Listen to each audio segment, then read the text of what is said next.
मध्य प्रदेश का मांडवगढ़ एक ऐसा स्थान है जिसकी हवाओं में आज भी इतिहास की गूंज सुनाई देती है। लोग इसे खंडहरों का गांव कहते हैं, लेकिन इन पत्थरों के बीच छिपी है एक अमर प्रेम कथा। यह कहानी है सुल्तान आदित्य बीर और रानी रूपमती की। रूपमती किसान की बेटी थी, लेकिन उनकी आवाज ऐसी मधुर थी कि मानो नदियों में संगीत बह रहा हो। उनके गीत सुनकर चिड़ियां चुप हो जाती थीं और दिलों की धड़कनें तेज हो जाती थीं। जब मांडवगढ़ के सुल्तान आदित्य बीर ने पहली बार उन्हें गाते सुना तो मानो उन्हें अपना जीवन साथी मिल गया।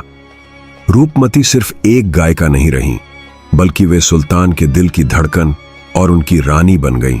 आदित्य बीर ने उनके लिए रूपमती महल बनवाया।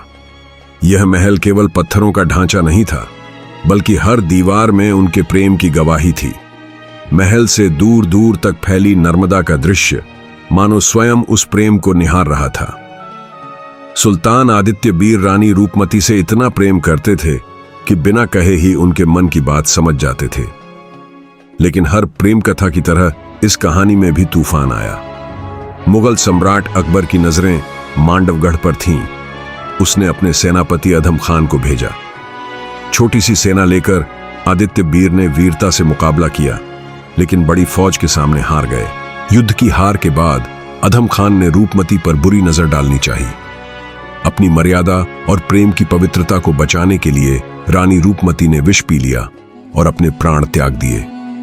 उनकी मौत की खबर सुनकर मांडवगढ़ की हवाएं भी शोक में डूब गईं। जब अकबर को यह पता चला तो उसे गहरा पछतावा हुआ। उसने महसूस किया कि दो प्रेमियों को जुदा करने की वजह वही बना है। अकबर ने आदेश दिया कि रानी रूपमती के शव को सारंगपुर ले जाकर पूरे सम्मान से दफनाया जाए और वहीं उनकी मजार बनाई जाए। इसके बाद अकबर ने कैद में रखे आदित्य बीर को रिहा किया। लेकिन आजादी पाकर भी आदित्य बीर के दिल में केवल एक ही इच्छा थी, अपनी रानी की मजार तक पहुंचना।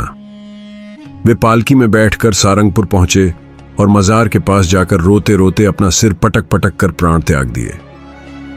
अकबर ने वहीं उनकी मजार भी बनवाई।